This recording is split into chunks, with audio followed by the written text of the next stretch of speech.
Thank you. Unless you buy them.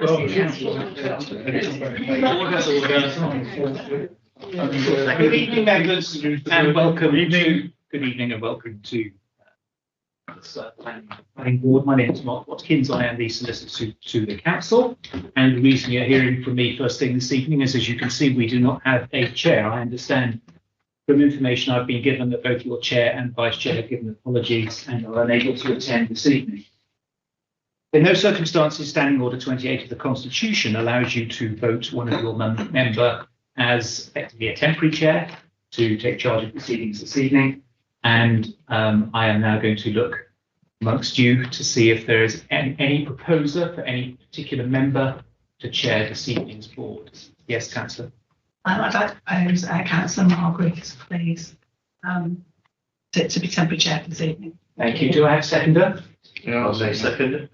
And could I take a show of hands, please, on that?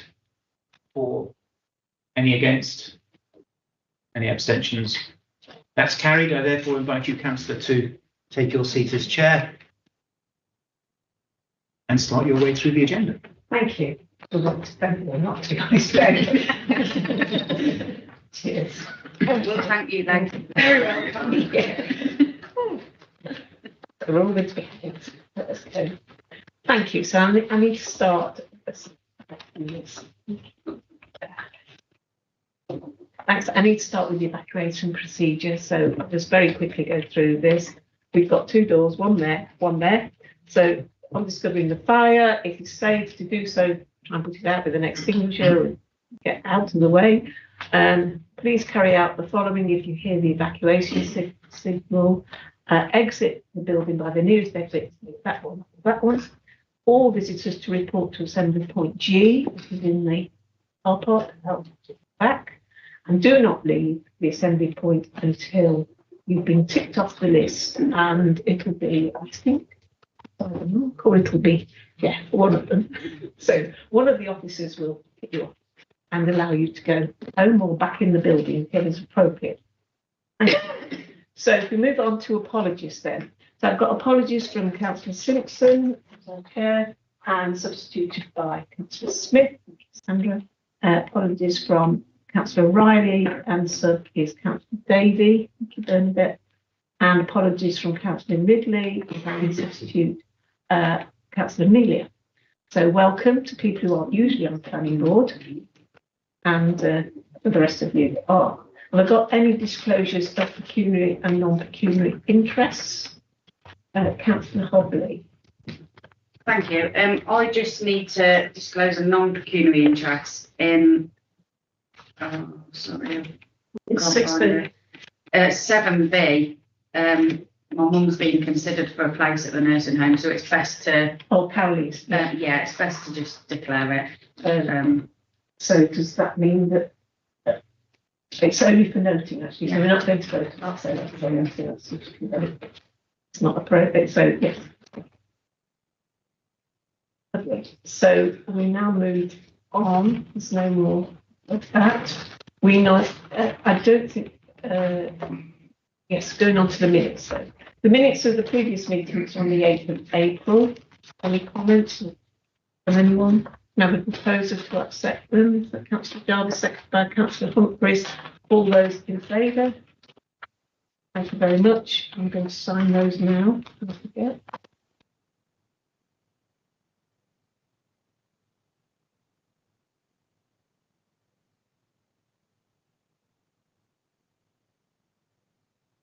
Yeah.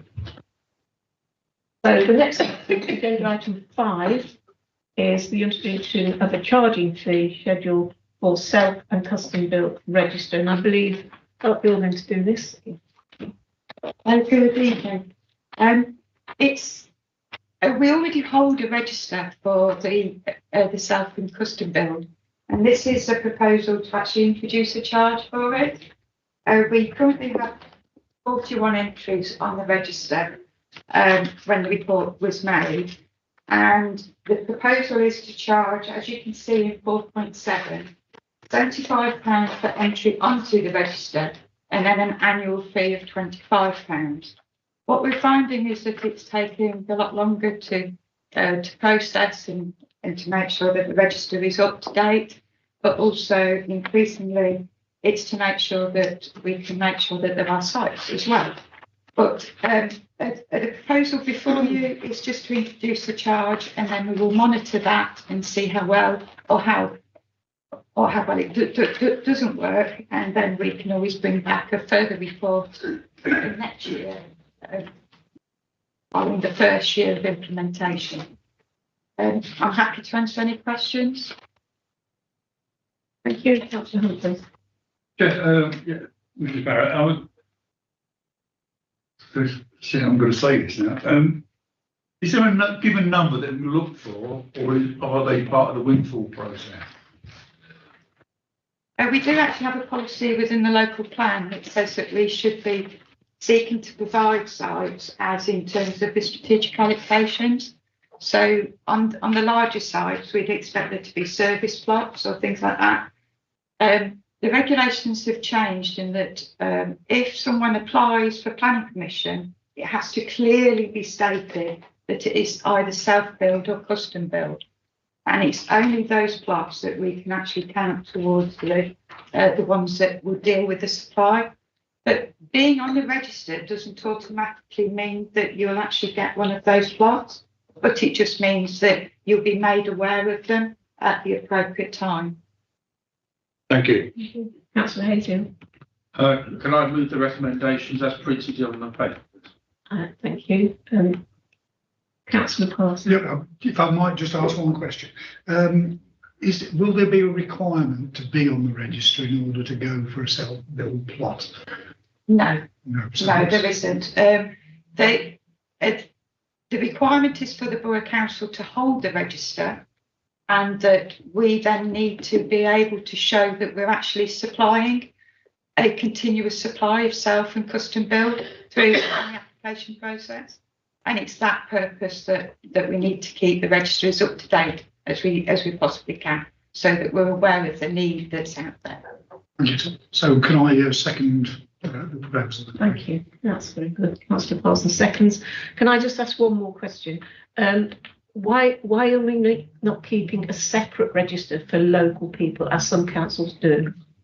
At the moment, with only 41 entries on there, we didn't feel that it was a necessity just at the moment, but that is something that we're willing to look at if that's a requirement that members feel that we should introduce at some stage. Any more from anyone? Oh, Councillor Jarvis. Just ask, what is the definition of custom build? Good, isn't it? That is an interesting one. A custom build, you as the purchaser must have some input into the design of that house. Excuse me. So one suggestion has been that a builder may actually provide the shell of a building, but the customer actually comes in and designs how the layout's going to be done. I don't feel personally that just choosing the colour of the kitchen is custom build as such and wouldn't fall within the definition. So it has to have that element of input in terms of how it's going to look or be designed internally to be that custom build. Now, there are some planning applications that when they are submitted, you would say, well, actually they're custom built because somebody has bought a plot and designed a house to then become a custom plot. But unless the planning permission actually says it's a custom plot, we can't actually officially count that. Thank you. Any more? Okay, so it's been proposed and seconded for the recommendations on page 8 of 99. You could look at those. There are 3 recommendations there. Everybody see them? So those in favour, please.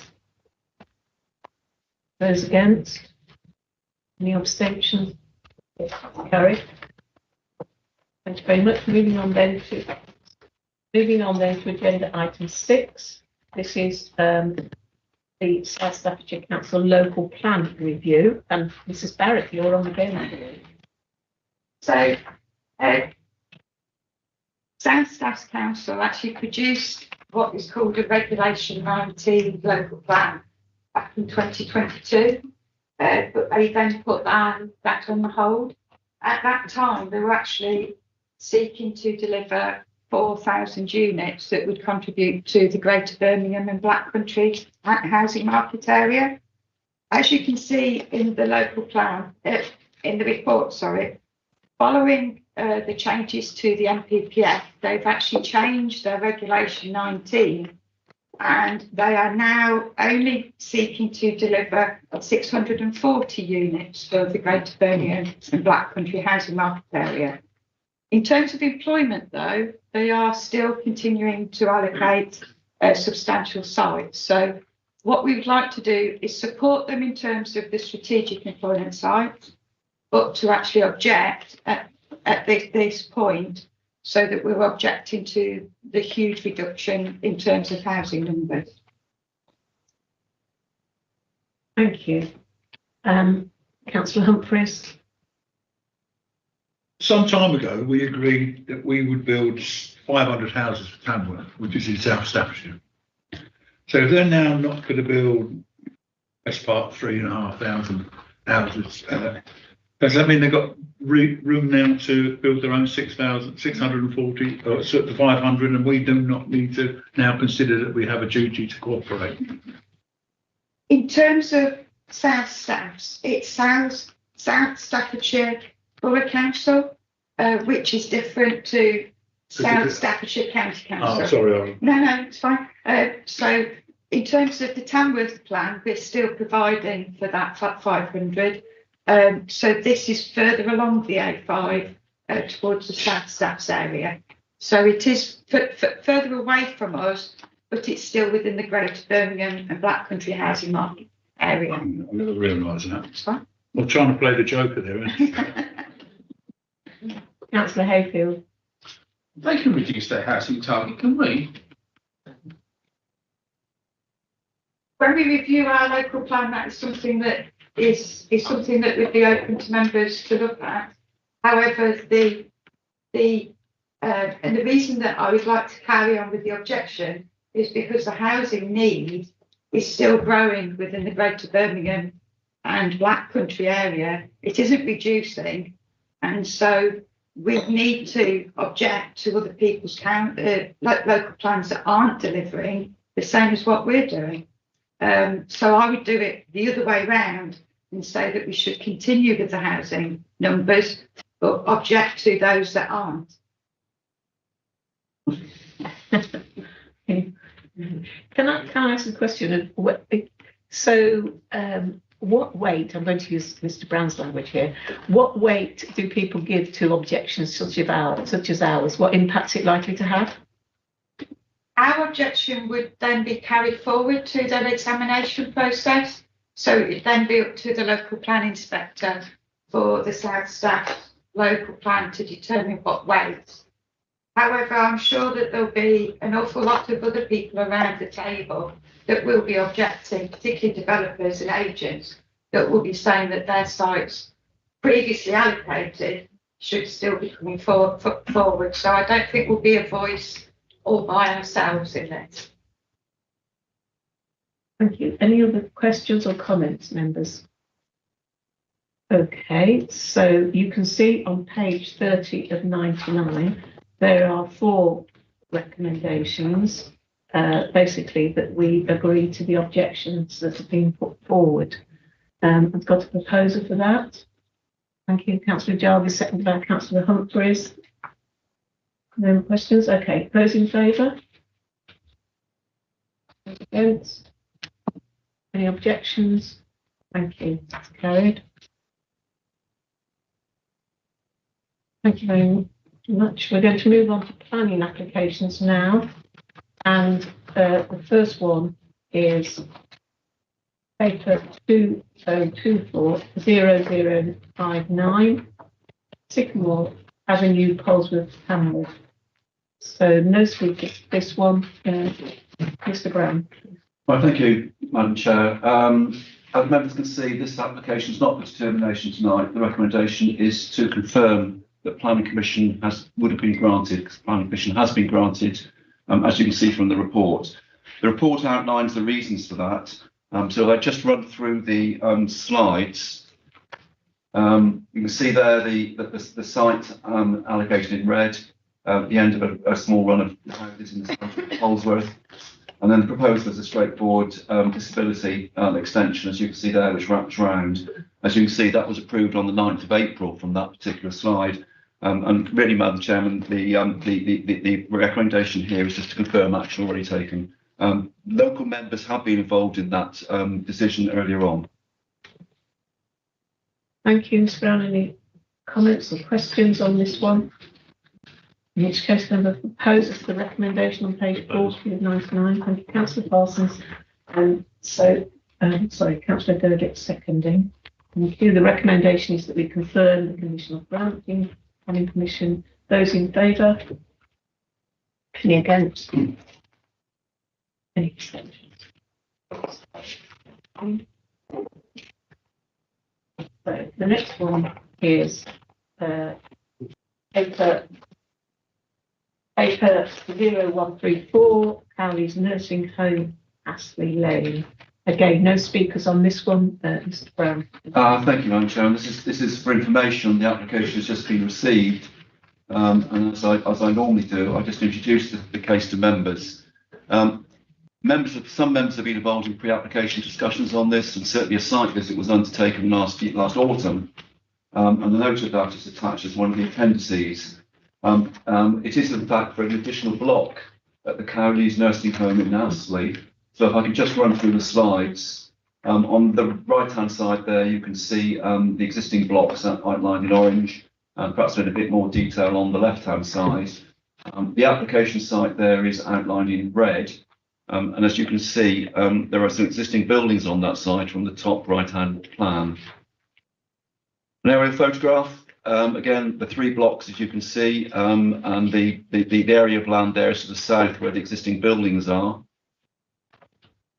These are photographs of the existing buildings on the site.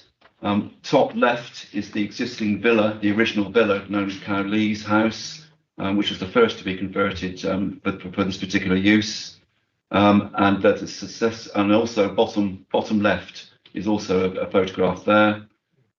Centre photograph at the top is the block, the second block that was approved. And then, as you can see, the 3 other photographs there, two on the right-hand side and centre and the centre at bottom, are the newest block, which is about 20 years old, as you can see. The proposal is to, as the report outlines, to provide a new block on this piece of land, demolishing the buildings on there. The car park could be provided at the front, as you can see, but all access would be from the existing access point, therefore coming round the existing rear of the buildings, as you can see here, to enter the site this way. The existing access here would only be used for delivery vehicles and not for the general public or visitors to the proposal. And then in terms of elevations, these are the ones that have been supplied. There is one change to this, Madam Chairman. Since this application was received, members can see in the top right, this particular rear wing, the ridge height is higher than the front. That's now been reduced so that they match. We've got amended plans in, so the ridge heights will now be common all the way through. So that affects that, which means the apex here would not be visible. And on the bottom photograph or elevation, again, the ridge lines would follow through, as it did on the centre one here. The report will come back later on after the consultation process, but the main issues are outlined in the report for you. Thank you. Any comments or questions on this from anyone? Just like to Councillor Derdick. Thank you. I'd just like to make the comment that this is a development that I think is sorely needed in North Warwickshire. We do have a real need for this sort of provision. From what I saw on the site visit, it appeared on the surface to be well run and providing a very good facility for the people that needed it. Thank you. Thank you. Anyone else? Councillor Fowler. No, just ask Jeff. Is the design pretty much the same as the previous photos that we saw? Well, that's what's proposed. As I said, there has been a change since this was submitted. Yeah. If I just go back, if I can, the photographs are actually in the papers, Councillor Fowler. But it takes some of the features through, particularly the large fenestration windows here. That is taken through. But the remainder of this is the use of render and a mix of render and brick is new. But the over fenestration of some of these elevations does follow exactly what's on the latest block, the third block. Right. The height is different though. The height is taller, as you can see from there. Thank you, Chair. Thank you.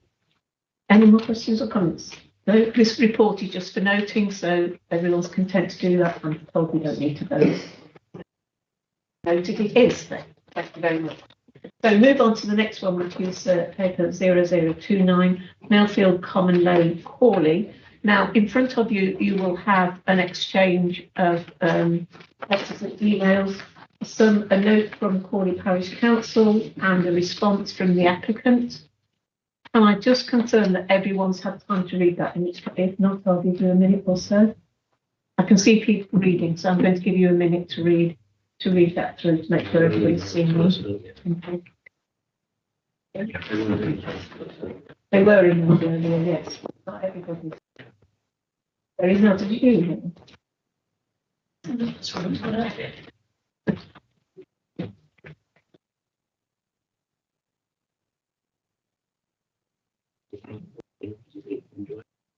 But while members are reading that, can I just confirm that Mr. Howard Darling is not going to speak, because he was down to speak and now it seems he's not going to. Just make sure he's not in. Chair, he informed me just a little while, I think he might have before with Mr. Brown.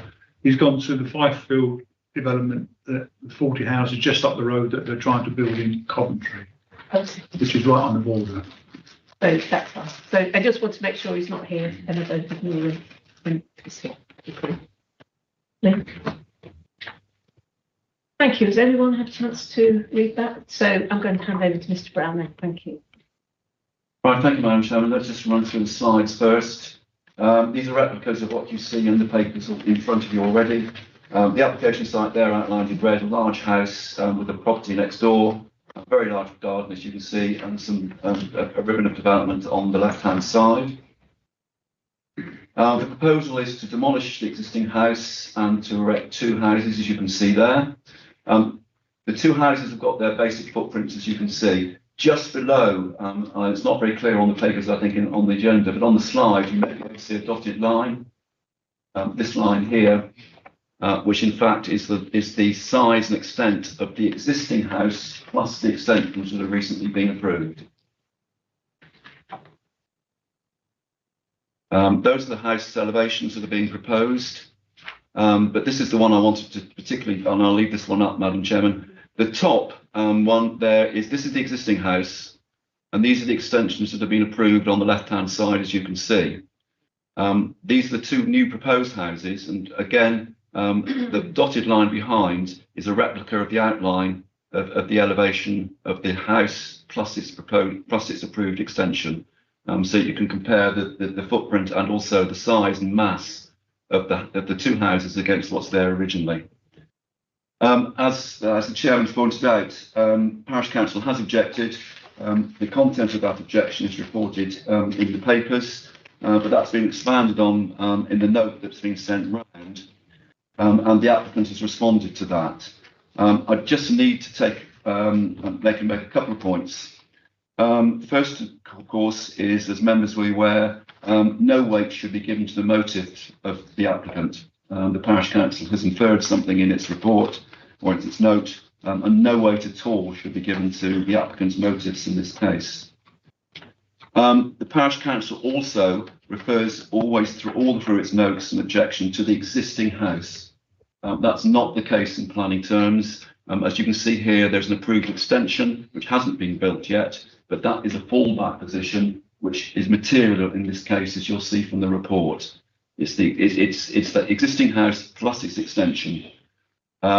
If that's not built, then clearly the applicant can come back in with a further extension, and given the expansion of permitted development rights since that last expansion, there could be a larger extension proposed on that particular site under permitted development rights. And that's the fallback position which is referred to in the report. And again, I showed you the two slides, the footprint and that one there, which shows you the difference in volume and massing and footprint.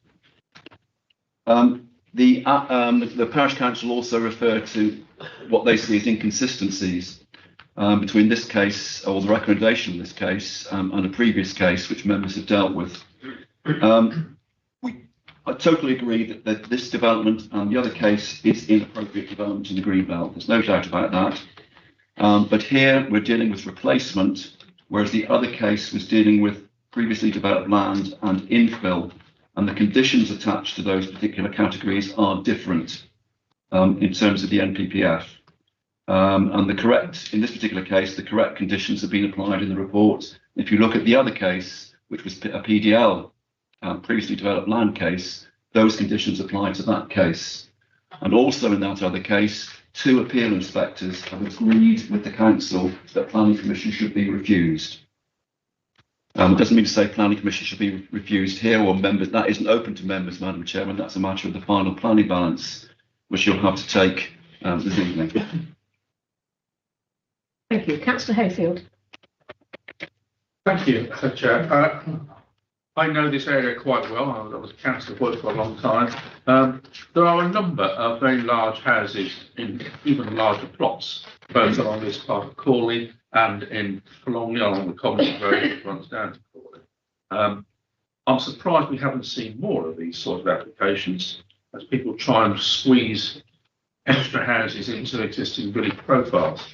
I am usually very passionately in favour of the Greenbelt and defending the Greenbelt, but I have to say, in this case, I don't think there were any real visual impact on the Greenbelt other than that's already there. I just see this as almost creating 2 houses within the profile of one, and it seems to be quite tastefully. And I'm prepared to move the recommendation that planning permission be granted. Thank you. And Councillor Fowler, followed by Councillor Jarvis. Thank you, Madam Chairman, for the very comments that Councillor Hayfield has just made on this. I couldn't actually put it in any better words, so I'm prepared and happy to second. Councillor Jarvis. I'm happy to second as well. I will have a third. Believe me. Councillor Humphreys. Well, I disagree because it is in the Greenbelt. I've just been informed, anecdotally of course, that the building has been sold to a developer, and so that extension will never ever get done. And I take on board everything before I get slapped down by the officer, which he's very good at and does quite often. I take on board reason that extension will never be built as that, because the whole intention now is going to be, I believe, by the developer is to build 2 houses. We have only 2 meetings ago turned down the local farmers and his son to build a timber built single floor 3-bedroom house that they could support the farm. That was considered major harm, and that the farm actually didn't need people to live there. I can understand that. And just a bit further on that same particular road, another big bungalow, a big garden, with a clear piece of ground at the side. We turned that down because it'd be demonstrable harm. I find it very difficult as a layperson to understand what is harm, what isn't harm, and what becomes permitted development rights. I will not be able to support it. Any more comments, questions, whatever? Okay, well, the recommendation is on page 61 of 99. And the recommendation is that planning permission be granted, subject to the following conditions. So it's been proposed and seconded. Can I see those in favour, please? Those against? Any abstentions? Thank you. That's carried. Planning permission is given.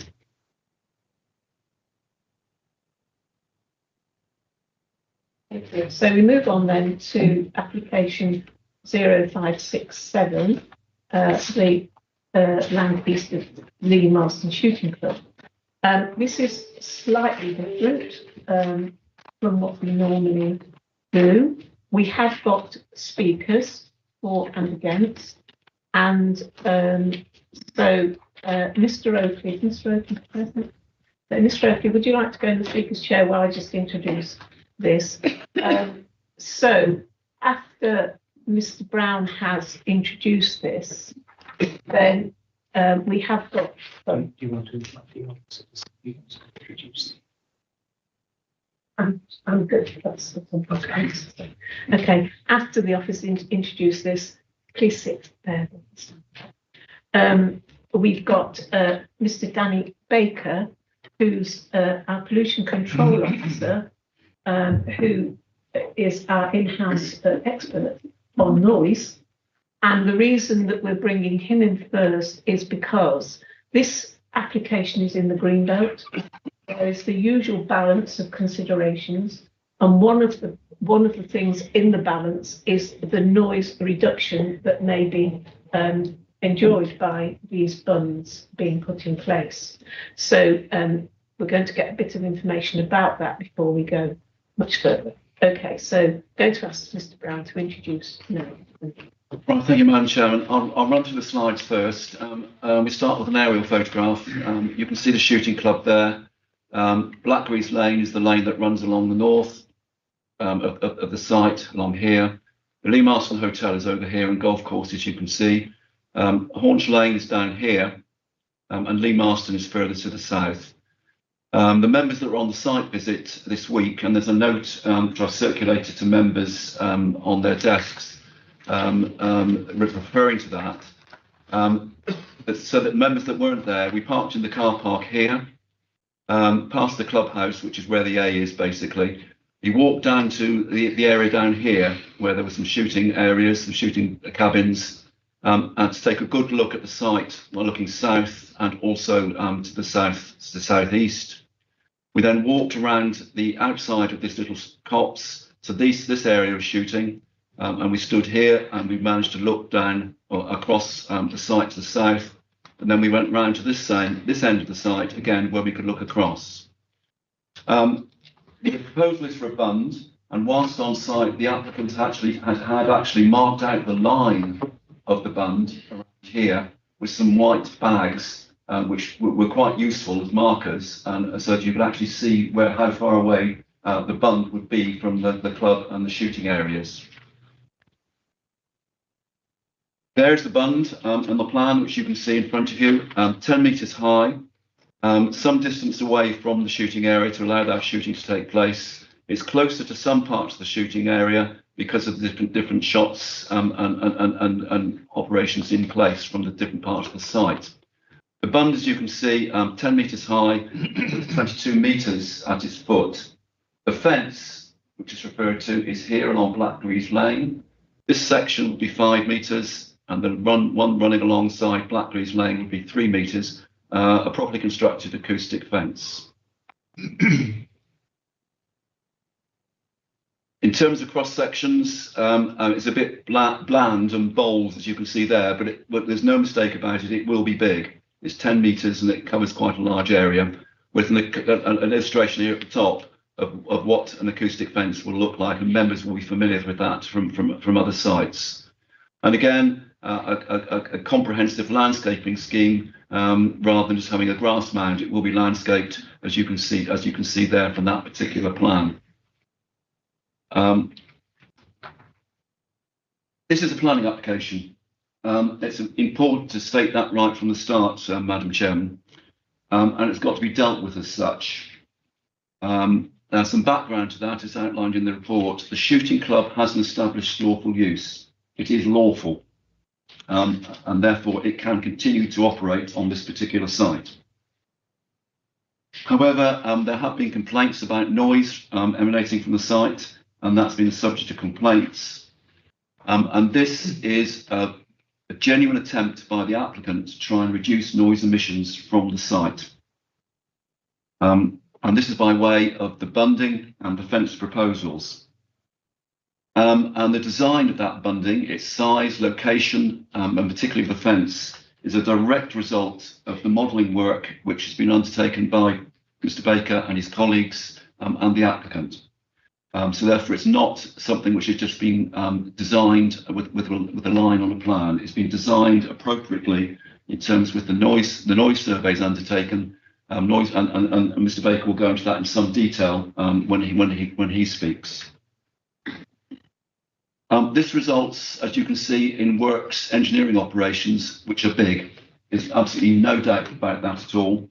And in planning terms, this is inappropriate development in the Greenbelt. Members on the site visit were able to see this in context and to see the quite significant areas of woodland and planting around the site, particularly along the roads, Blackberries Lane, Haunch Lane, and also the fall in levels. The club here is at quite a high level, and there's a fall in levels down to Haunch Lane and particularly down to the south of the site down here. And the view of officers is that there will be an impact, but that impact visual will be local. It'll be localised to this particular area. In other words, contained within Blackberries Lane and Haunch Lane. It won't be seen outside of that area. And therefore, that's led us to the view that the actual greenbelt harm, in other words, the impact on openness would be on openness of the greenbelt would be moderate, would not be substantial. And that's important in the final planning balance. And as members are be aware, when you're dealing with greenbelt issues in an inappropriate development, you have to weigh up the applicant's planning considerations, what he sees as putting forward as the main benefits or advantages of his particular application. And those benefits have to clearly, and that's the wording in the NPPF, have to clearly outweigh the harm done to the greenbelt. That the benefits that the applicant is putting forward here, or the planning considerations which the applicant is putting forward here, are outlined in the report for you. But the major one is clearly noise. And Mr. Baker will go into this a bit more detail for you. But his advice to you is that this will result in a noticeable reduction in noise emissions. And therefore, it's something which is worth pursuing. So therefore, a final planning judgment which you have to make is the moderate. Those members on the site visit will be able to tell you whether they felt there's moderate greenbelt harm or substantial greenbelt harm. Officers think it's moderate harm, and we do think that the substantial noise benefit here outweighs that harm, and that is the reason why it's being recommended for approval. And a bund like this would not normally be considered for approval, but in the circumstances of this site, where we are, and the background to the actual history of this site, our view is that planning permission should be granted.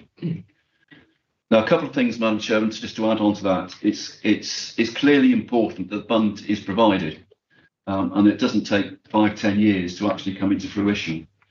And therefore, we are looking at a section 106, as you'll see from the report, to outline a time and delivery plan for this particular bund. A 106 will be needed anyway, because there are going to be ecological and flooding and drainage improvements in this part of the area here, whilst outside the application site is still in the control of the applicant. So that's flooding and drainage issues here, which should help alleviate some flooding on Haunch Lane. So that's another benefit, and ecological advantage and ecological benefits as well in this area. So the delivery for the bund will be included in that 106. There's also conditions recommended to you, Madam Chairman, in the report. We've been discussing those with the applicant, as we have to nowadays, and there's been what we are suggesting is a couple of amendments to what we see here that you have in front of you. Condition 6 talks about a construction management plan, and that's going to be involve quite a hefty piece of work, as you can see, or you can imagine, given the size of the bund here. And therefore, it's a question of either adding to that condition or having an additional condition where we want to look at the sourcing of materials for this bund. Clearly, they've got to be clean materials, they've got to be inert, and therefore we think that's important from our point of view, to ensure that happens. Just as when you're dealing with contaminated land on a site, you want to make sure that the land is decontaminated properly. So that's another condition which we'd like to add, Madam Chairman. And secondly, we need a verification report to verify that what has been put in the bund is what was said to have been put in the bund. In other words, it doesn't contain contaminants. And again, that mirrors what we do in contaminated land sites and issues. Madam Chairman, I'm quite happy, because the recommendation respects to 106, I'm quite happy for those conditions, if members agree, to be delegated to yourself and the opposition spokesperson rather than to be agreed tonight. That's something perhaps members might want to look at and debate. But clearly there would be time to do that if the recommendation goes through, because the section 106 is something that will not be cleared quite relatively quickly. So just to sum up, Madam Chairman, this is a planning application. Please deal with it on its planning merits and deal with it that way. That's all I have to say. I've asked you to pass over to Mr. Baker, please, Madam Chairman. So the noise issues here are going to be quite key, and I think you ought to hear his advice. The board will benefit from hearing his advice before we go into debate. Thank you, Mr. Baker. Thank you. Just a quick point of clarification before I start. The modelling work was done by Sharps Acoustics and Walnut Acoustics. I haven't personally done any noise modelling for the site. I've obviously checked through both of the reports, but not done the modelling myself. So just for some context, I'm a Chartered Environmental Health Practitioner employed by the Council under contract. I'm a member of the Chartered Institute of Environmental Health and the Institute of Acoustics, and I've got an MSc in Applied Acoustics. I've observed and measured noise from clay target shooting undertaken at Lee Marston Shooting Club at several properties within Lee Marston Village and along Crewton Road. Noise monitoring in 2021 and 2022 demonstrated high levels of noise from shooting present at several residential properties within Lee Marston Village and further to the east along Crewton Road near Whittaker. Council considered noise emanating from Lee Marston Shooting Club sufficient to constitute a statutory noise nuisance. Noise abatement notices were served by the Council in 2021 and 2022.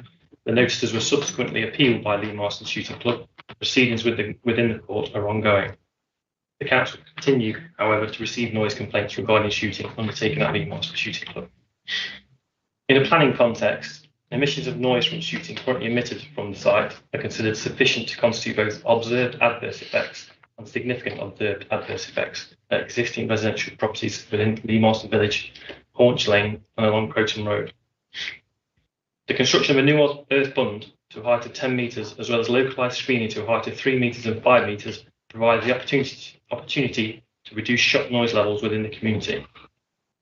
To be clear, the proposed development does not seek to introduce new noise generating activity, but proposes the installation of bunds and screening to make improvements to the existing acoustic environment for residents within Lee Marston and surrounding areas. The principal aim of the noise barrier is to break the acoustic line of sight between the noise source, in this case the muzzle blast of a shotgun, and residential receptors. It is necessary for screening to be both sufficiently high and long to provide a continuous break in the acoustic line of sight. The sound waves effectively travel further in distance between the source and receptor. This difference in the distance travelled with and without the screening is known as the path difference. Lee Marston Shooting Club has established use, and the implementation of acoustic bunding and localised screening close to the shooting source are likely to reduce shooting noise levels from clay target shooting, as reported within the appellant's noise report, by around 5 to 10 dB and above within Lee Marston Village. Obviously, this depends on the location. To most people, this represents a noticeable reduction in shot noise level. 10 dB reduction represents a halving of perceived loudness, and subjectively gives the impression the shots are further away due to the tenfold reduction in sound energy. In summary, the implementation of bunding and localised screening will significantly reduce shot noise levels and contribute to an improvement of the acoustic environment in relation to the shooting noise levels affecting existing residential properties. The aim should be to reduce shot noise levels from clay target shooting as far as practical within the constraints of the development site. The implementation of a large earth bund and screening will contribute to the mitigation of noise, but also contribute to the improvement of health and quality of life of residents, which is within national planning and noise policy. Thank you. Councillor Gosling. Thank you. Just query, with the halving of the noise pollution, will that bring it into acceptable levels for the residents? So it will provide a significant reduction in the shop noise levels. Whether that Would we still consider it to be a noise nuisance after because if there is an ongoing court issue, then we are unclear yet whether that is established to be a noise nuisance. So we have categorised it as such. With the bunding and with the reduction of like 10 decibels, does that then push it down into a lower scale where we would not class it as a nuisance? So nuisance is based on the state of affairs. So the shop noise level is just one element of the overall nuisance. So in a nutshell, we'd have to assess it when the bund had been completed to provide an ultimate judgment. It would start the whole legal process that's been ongoing from the beginning with the bunding, presumably then. You'd have to completely clean sheet and look at it again. No. Okay. It'd be ongoing. That's fine. Thank you. I think just to be clear on that point, because it's important. The legal procedures which have started will continue. This will not stop them. Is that correct? That's correct. Yes, it's my understanding. Okay, you okay with that, Jake? Yep, that's correct. Thank you. Is that for you, Councillor Fowler and Councillor Humphries? Thank you, Madam Chair. Just a couple of questions, if I may. It mentions about some biodiversity there will be. Has that taken place, if I may ask that?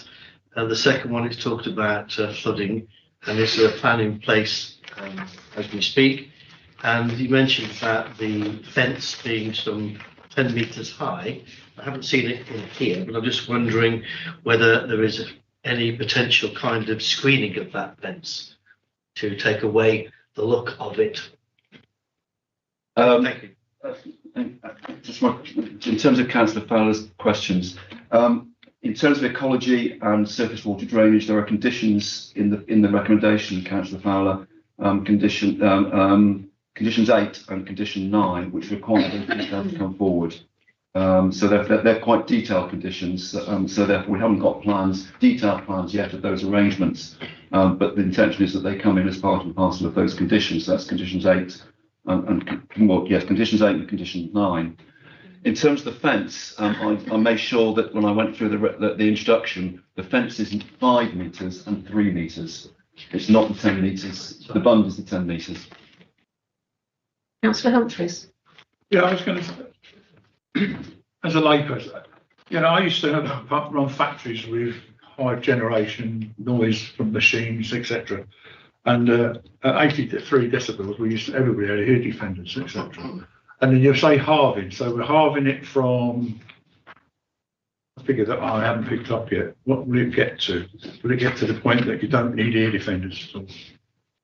So ear defenders are relevant for obviously for noise at work because it's a completely different regulatory regime than we're looking at here. So they might wear ear defenders on site to protect the hearing, but that's not kind of the point of the barrier, the screen. It's more for environmental noise.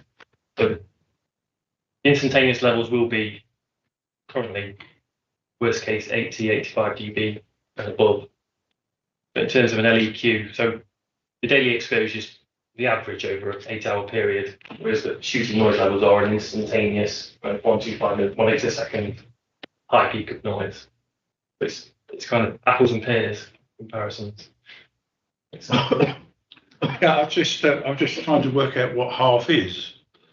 Is half mean? So that's a halving of loudness. So a 10 decibel reduction would halve how you perceive it in terms of loudness. And that 10 decibels would be down to less than 80, or in that. We're not going to measure it like that. The majority of shots would be below 80 following that. Okay, thank you very much. Councillor Parsons. Yeah, thank you, Chair. I didn't attend this site visit, but I have visited the site earlier on a previous visit. And I mean, it would seem to me that having we walked around the perimeter of the site, and it was noticeable, the noise from the site, and anything which helps reduce it is going to be of benefit, clearly. But one thing it seems to me is that, the bunds are going to be very significant and very noticeable. They're necessary, I believe. As I say, having listened, yes, I believe they're necessary.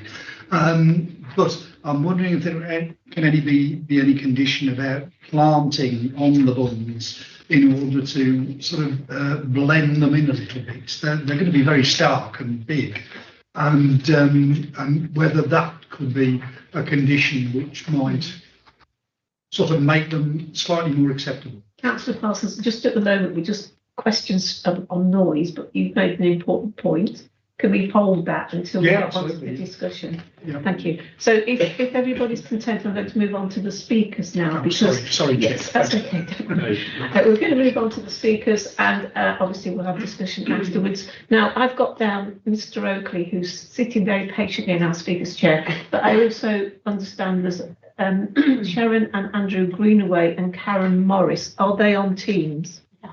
They are. So over to you about organising that.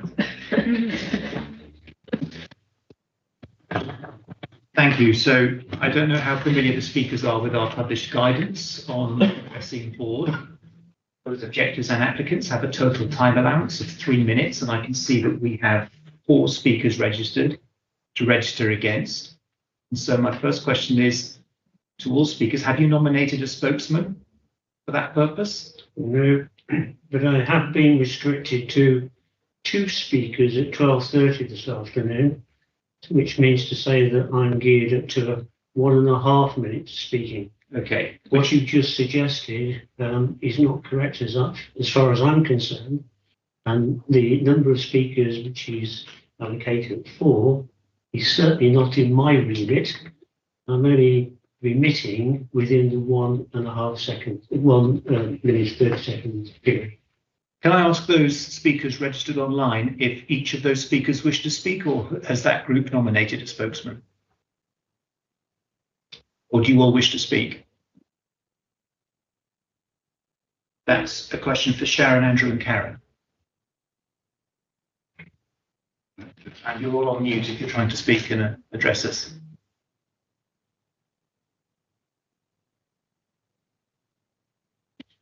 Okay, I'll ask again, those that have registered to speak and who are online on Teams, could you indicate now, please, if you wish to address the board? So we either have technical difficulties or they don't wish to. They're still showing as muted. I can't unmute them. So.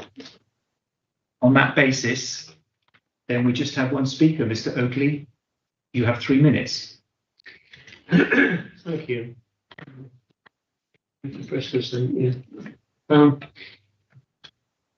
As I previously just said, I have addressed this speaking allocation and was advised early afternoon that I was restricted to a 1.5 minute allocation.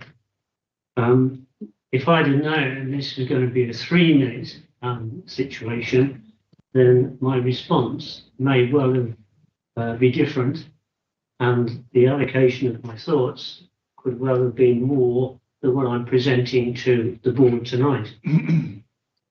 So you want me to kick off on the 1.5 minute allocation? To you. Right, okay.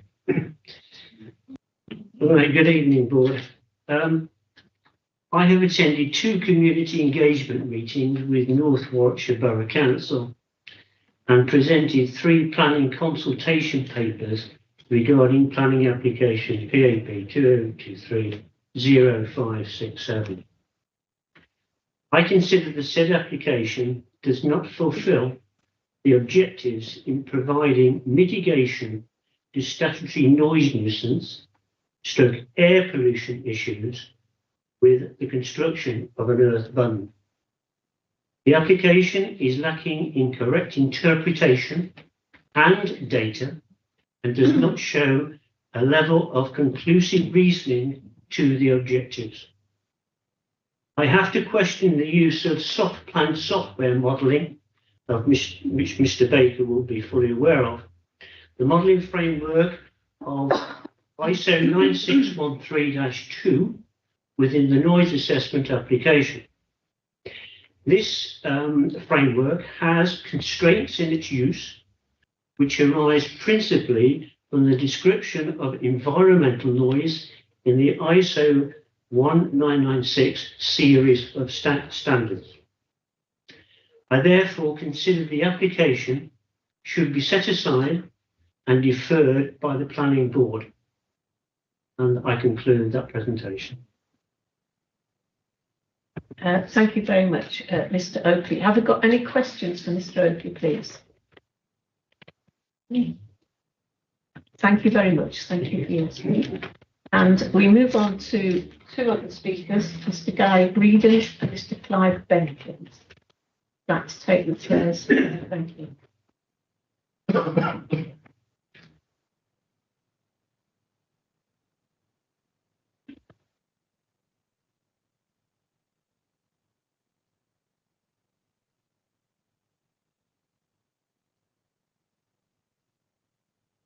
Gentlemen, same reminder to you, you have a total allotted time of 3 minutes to address the board. Have you nominated a spokesman?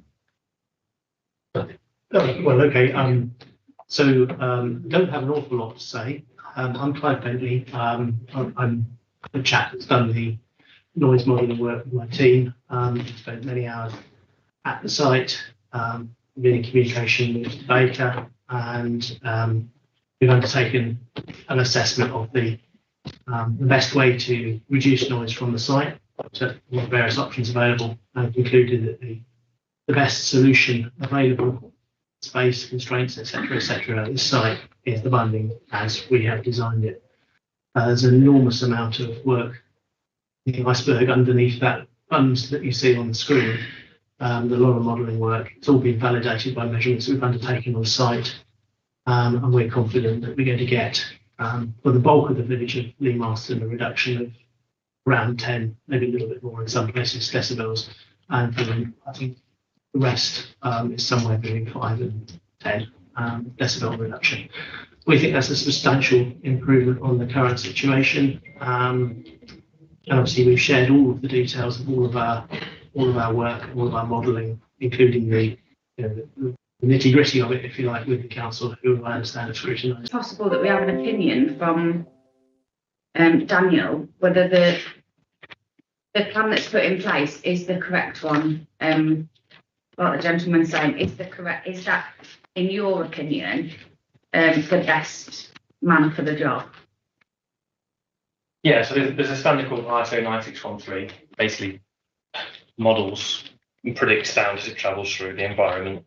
So SoundPlan is just one piece of modelling software that implements that particular ISO standard. So it is an international standard recognised.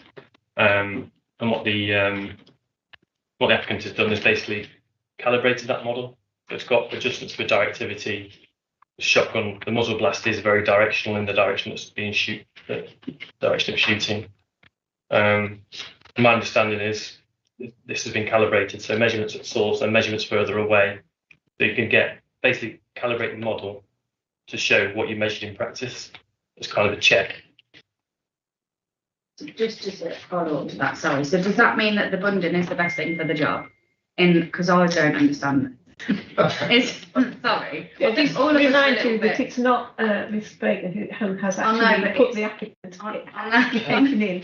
And the questions at the moment are I just want to make sure it's the right. You can talk about it for the job.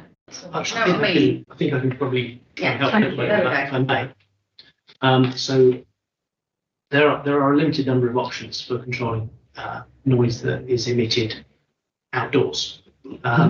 You can't enclose it, obviously, it being play target shooting. We've looked at the options of the other things that might be possibilities, such as changing the cartridges around, reorienting things to a certain degree, etc., etc. We looked at prevailing wind directions. We looked at all sorts of things that might make a difference on a day-to-day basis, but really nothing's actually going to make any substantial difference other than the buns. And it's screening, large-scale screening of this sort is a fairly normal thing for a lot of outdoor play target shooting, sometimes shooting ranges, but it's not that unusual to find 5, 10, maybe even more than that metre high buns in place, and they do the job. They're not they don't stop all of the noise, because, as Daniel explained earlier on, the noise, it diffracts over the top. It's the same thing as if I put my hand in front of my mouth. You can still hear me speaking, because the sound's diffracting. I put my hand in front of my mouth, it goes. So you've got to get that bund as close as you can and as high as you can to actually eliminate as much as you're able to physically do. Now, the issue with this site, well, any site like this, when you've got plate arch issues, obviously the ideal place for the bund is right in front of the gun. But you can't do that. There's all sorts of safety reasons and practical reasons why you can't do it. So you've got to get it as close as you can and as high as you can. And what we've ended up with here, it wasn't just picked off the shelf, let's put some 10-metre bunds down. We tried different heights, different locations, different layouts. This is the result of a lot of hard work to get to the point where we've actually optimised the design so that the club can still operate. But so we can get the maximum sound reduction from a system that's practically possible. Okay, thank you. Thank you. Councillor Gosling. Thank you. I think my question's around because obviously with the ongoing legal action, if the bunding doesn't work and it's still found that there is a noise nuisance, is there a plan B? Is there additional measures? I think that's probably for the council to answer, because obviously that would be a council decision rather than. But I mean, there's not much. In all honesty, there's not much more that can be done. The club has, as I understand it from Mr. Brown has confirmed, an established use. It is there. It is providing a leisure facility for something like 4,000 people. Yeah. And it's doing what it's doing, and what we have, our brief effectively is going to go as far as is possible to reduce the sound, within reason, ridiculous of a situation. Go as far as possible to reduce sound, so that we reduce as far as possible. And this is that. This is what we've got. Councillor Fowler. Thank you, Madam Chair. Forgive me if I've asked this once, but I've got that from the right person. I come back to the bunding and the fencing. Been corrected that I actually mistakenly said the fencing was 10, and actually it's 5 metres. And again, I'm thinking of I'll use the word acceptable appearance to residents. So would the fence, could that be actually screened from trees or whatever to take off the appearance of it or colour? And likewise, helping the screening with the bund, is that something you would be looking at as well? Apologies if I've missed that. I'm not a landscape architect or an architect of any sort, so I'm not really the right person to ask about that. However, there's no technical reason why that shouldn't happen. Something's always acceptable. I'm a physicist, not a... That's great. Thank you. Thank you. Do we have any more questions for our speakers? In which case, thank you very much, gentlemen. It's very helpful. And we'll move into the debate. I just want to make sure Councillor Parsons gets his question answered, and then I'll move on to Councillor Dervitt. Yeah. First of all, Chair, I think I've got to apologise. I've been away in Devon, away from the internet, and I haven't looked at Condition 5, which Councillor Dervitt has pointed out to me. And it would seem to me that Condition 5 does deal with that point very, very adequately. So apologies to everybody. Okay, thank you. Councillor Dervitt. Thank you. That was one of the points that I was going to make. We've heard an awful lot already about the science of this, and that this would appear to be a good solution to it. We've got two questions here. One is whether this will achieve what we're trying to do for the residents and the countryside in that whole area. And the other part of it is what effect it's going to have on the green belt, and whether the harm to the green belt on this is justified to achieve what we're trying to do. I think it was very clear on the site visit that an awful lot of thought has also gone into minimising the effects of this, so that the effect on the green belt is as low as we can possibly achieve. We spent quite a long time talking about the landscaping and the planting around here, and what the difficulties might be, so that it will have to have a variety of different approaches to it on the bunds and on either side of the bunds, so that it blends in as far as possible with the landscape around it.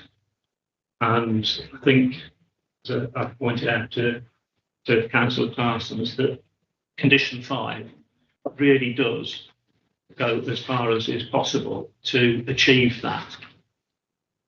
It's quite obvious to me that a huge amount of work has gone into this by both the applicant and his experts and us and our experts. This is a site that we have been visiting regularly for many years now. I certainly am fairly familiar with it because I've been there so many times on planning visits. We've heard the nuisance value of people actually using it while we're there. And I personally think that this is quite, well, it's a solution that could work for everybody. And I think when you look at the plan that we've got here, it doesn't really fully show what is going to be there when this is finished, because this only shows where the bund is. It doesn't show where the landscaping is going to be around it and the effect of those planting, trees, whatever, in masking this from the surrounding countryside. And I think people really need to understand that you don't really get a full picture of it from this plan, unfortunately. So, thank you. Thank you. Any more? Councillor Hogley, followed by Councillor Gosling.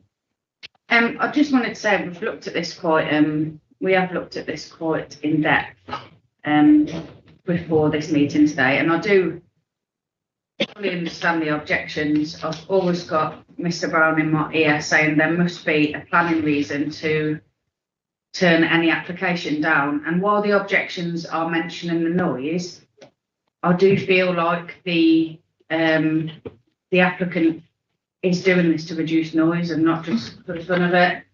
So I'd move that the application is passed. Are you proposing a Sorry, I'll recommendation? propose. So yeah, That's fine. Thank you. Thank you. I was reading as I was saying it. Sorry.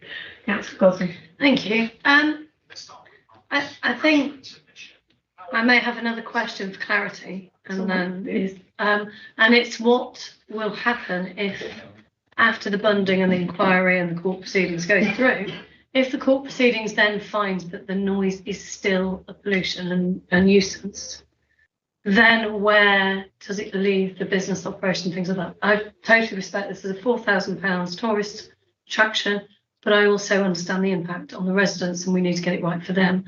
But I am also minded to consider the fact that this is a permanent planning permission, and should the legal proceedings move against or choose that it is a noise nuisance, then we have awarded planning permission on a fairly substantial amount of greenbelt for a business that may no longer be able to operate in its current form.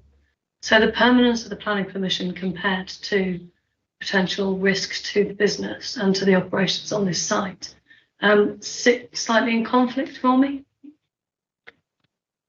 May I offer a point of advice to members here? As you'll see at the top of the report, the whole reason behind this is around mitigation. There is an issue here. I think everybody in the room would agree that there is an issue. And as Councillor Gosling has pointed out, there are some related legal proceedings currently before the court in connection with those. It would be inappropriate for me to comment any further other than to advise members that this evening that is not a material consideration for you. You are being invited, if you read the intro into the report, to decide this application on its merits in relation to the aforementioned issue. Thank you. Right, have any more? Councillor Jarvis. I think having listened to all the sides, obviously a considerable amount of work has been done, and the projected results are in line with what would be deemed as suitable by our officers. And I would like to second the proposal that came from Councillor Hobley. Thank you. Are there any more comments or questions? Councillor Fowler. Only just one more, Madam Chairman, having looked at 4 and 5, with the reasons, and I refer back to the funding and the fencing, and I think it talked about a maintenance plan, etc., funding and acoustic screening. So I think I'm quite happy that I think with Councillor Parsons, we're both on the same wavelength there, and I think it both meets what our concerns were. So thank you, Madam Chair. Thank you. Everybody now.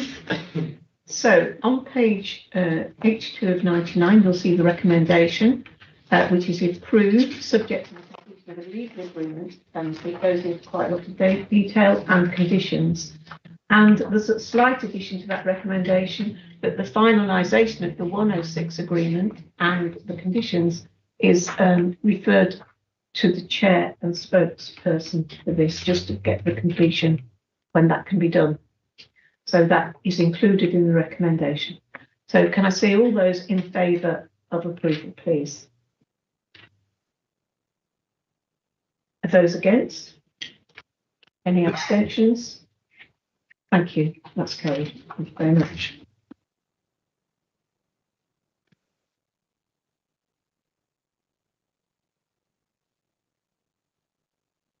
Thank you. So that's the end of the current applications. And agenda item 8 is an appeal update, and that is the appeal on Croxall Farm caravan site.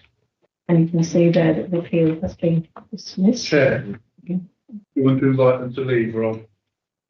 Sorry, Thank you. we're not in. I'm not sure whether you're hedging to leave or really looking forward to seeing the rest of the meeting. We're not in confidential. You're welcome to stay, but of course, if you want to leave, that's your entitled to. Thank you very much. We don't keep anyone captive, usually.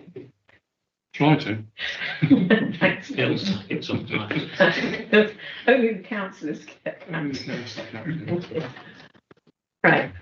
So, do you want to make any comment, Mr. Brown? No, Mr. Chairman, it's a straightforward appeal decision, and I've already put my observations into the report for you. Thank you. Any comments from anyone? It's just is noted. We don't need to vote on it. Thank you very much. So now we do move on to yes. So a recommendation to the board for the exclusion of the public and press. I have to read this out.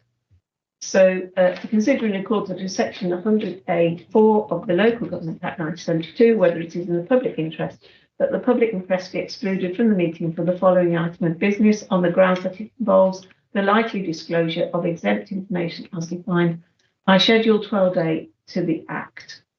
Can I have a proposal for that, please, Councillor Amelia, and seconded by Councillor Gosling? Those in favour? Thank you.